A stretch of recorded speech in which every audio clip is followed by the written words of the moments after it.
Bonjour, mon nom est Sophie Belle-Rose et je suis propriétaire des Fantaisies de Sophie. Avec les prochaines capsules, je souhaite pouvoir vous partager mes trucs et mes méthodes afin de vous rendre accessible la décoration de gâteaux. Pour débuter, alors on commence avec la base, comment masquer un gâteau. On utilise évidemment n'importe quelle recette, ça peut être à la vanille ou au chocolat ou peu importe la recette que vous aurez choisie.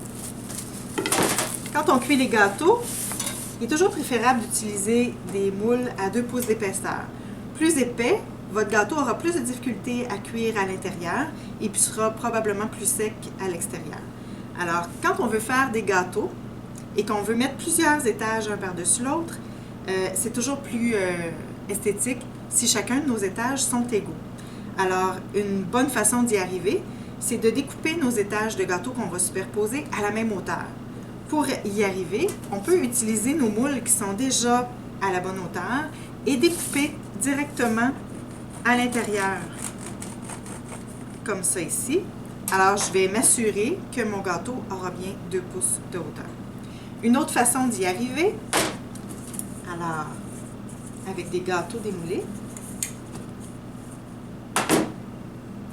je vais utiliser une scie comme celle-là, graduée, à laquelle je vais pouvoir mettre la hauteur qui me convient. Et puis avec ma scie, d'un mouvement comme ça, de gauche à droite, je vais pouvoir découper l'excédent du gâteau pour avoir une surface bien droite.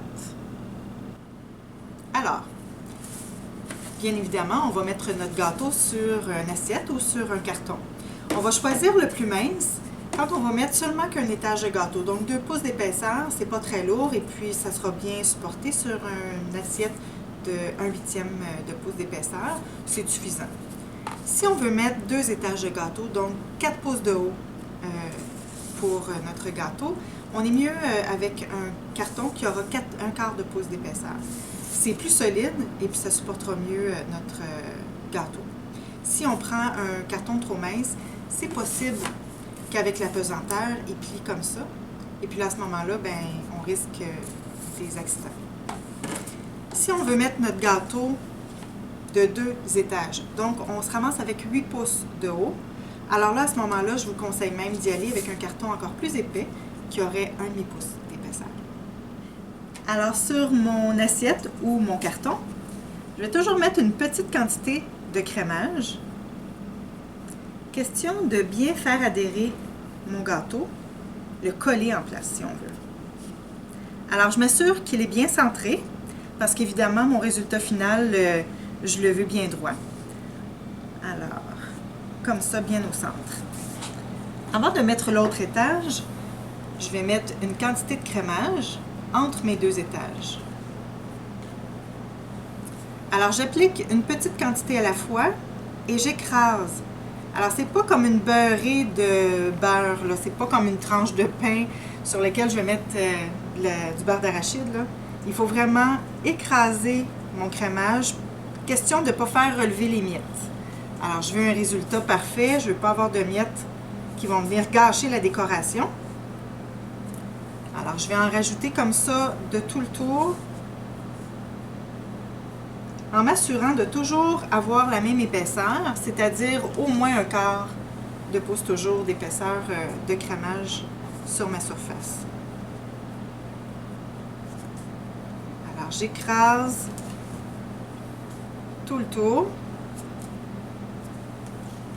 pour être certaine qu'il y en a suffisamment. Il peut déborder sur les côtés. Quand je vais mettre l'étage supérieur, ça va s'égaliser.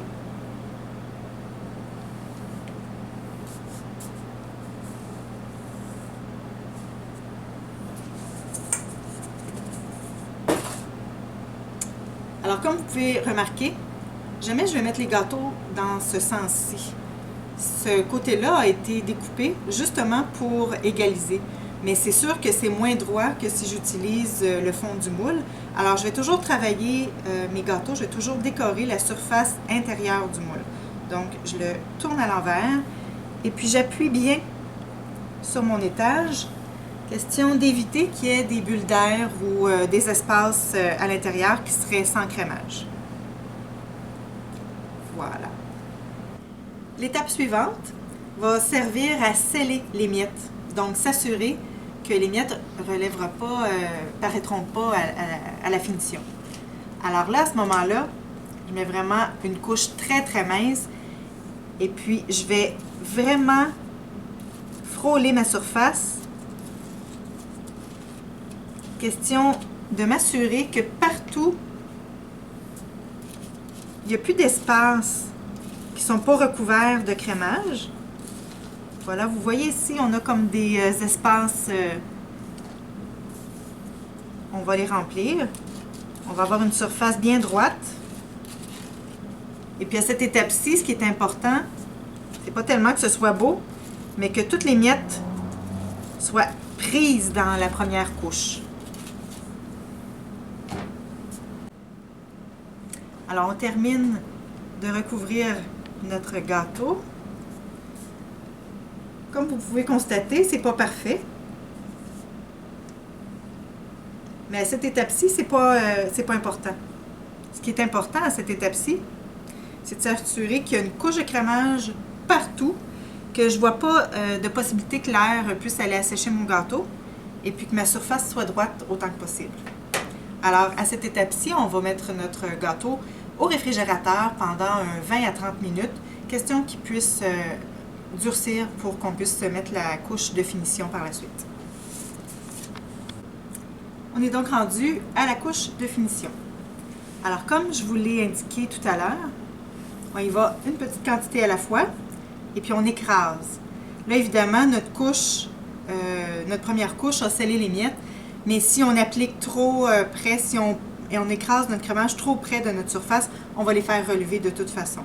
Alors, bien s'assurer que j'écrase mon crémage, puis que je ne vais jamais aller trop près de ma surface de gâteau. Alors, j'en rajoute, et puis quand je la rajoute, je peux en rajouter là où il y en a déjà. À ce moment-là, je m'assure qu'effectivement, il n'y a aucune miette qui va pouvoir remonter. Et comme vous pouvez voir, j'en mets suffisamment épais aussi. Ça va aider pour éviter qu'il y ait des miettes qui remontent à la surface. Alors, comme vous pouvez constater, là, c'est presque un quart de pouce d'épaisseur qu'on va appliquer. Alors, j'écrase comme ça, j'étire pas. Une fois que c'est bien en place, là, je peux lisser comme ça ici, mais jamais avant d'avoir écrasé mon crémage sur ma surface. Alors, je vais faire tout le tour comme ça, en écrasant bien.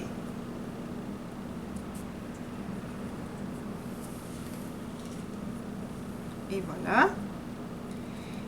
Et puis, comme je vous l'ai dit tout à l'heure, je vais même m'assurer que mon crémage déborde, que ce soit plus large que ma surface de dessous.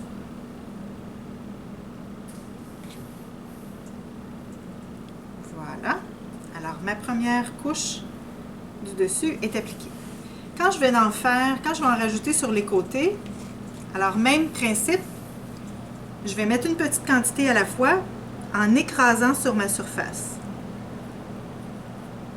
Comme ça. Maintenant, c'est bien important de tenir ma spatule très droite. Si je tiens ma spatule en angle comme ça, je vais avoir un résultat en angle comme ça. Si je veux en rajouter sur le coin, puis que j'en rajoute comme ça sur le coin, je vais me ramasser avec une arête de gâteau arrondie. Ce que je ne veux pas, je vais avoir une arête parfaite. Alors, je vais toujours appliquer le crémage sur le gâteau de façon droite comme ça ici, et puis droite aussi sur le côté. Alors, sur le côté ici, je vais me ramasser avec une arête beaucoup plus fine.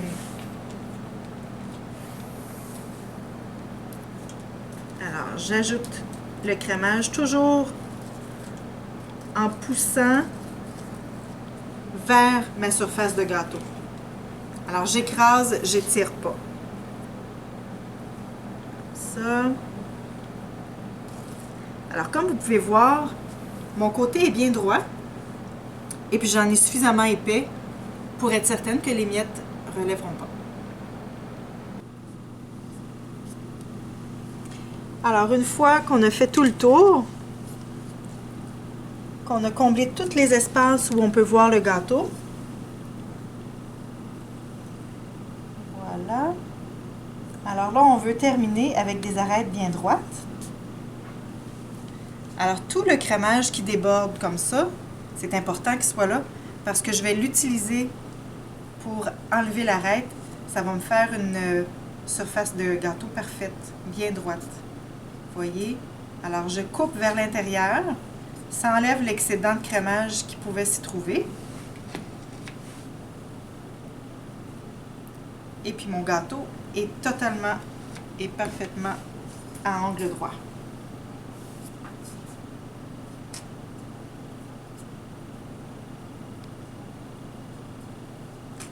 C'était pas plus compliqué que ça. On s'assure de nos surfaces, qu'elles soient bien droites, que notre surface aussi du dessus soit bien droite. Et puis à cette étape-ci, là, vous pouvez constater qu'il y a encore des coups de spatule.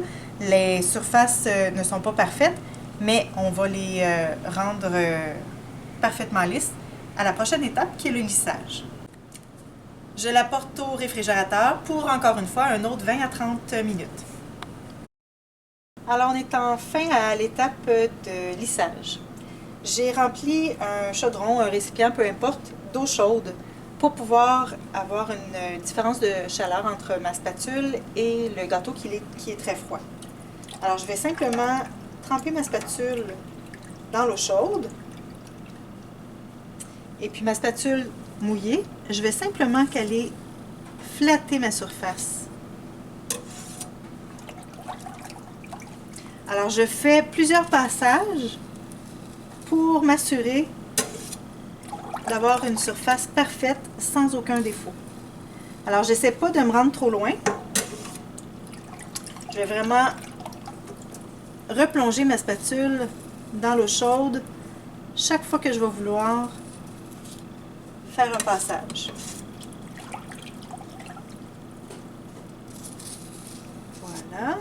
Alors, comme vous pouvez le constater, ça enlève tous les défauts, toutes les marques de spatule qu'on a pu laisser à l'étape précédente. J'ai pas besoin de peser fort. C'est vraiment tout simplement de flatter ma surface très doucement avec ma spatule.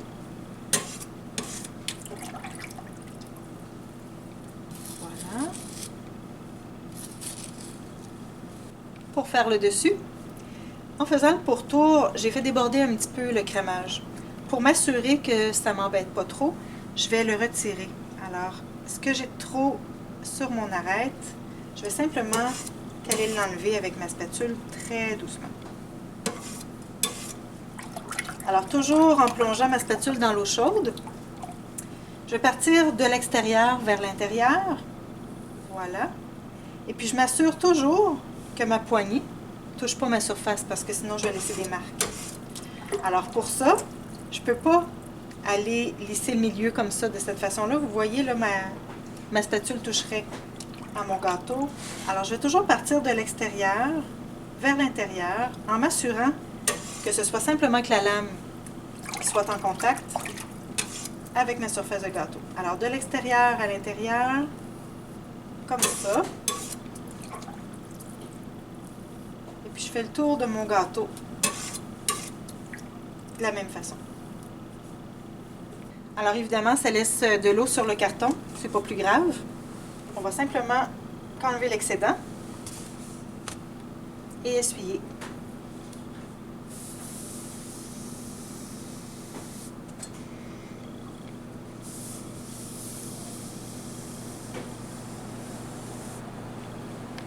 Alors, à cette étape-ci, j'ai de belles surfaces parfaites, prêtes à décorer.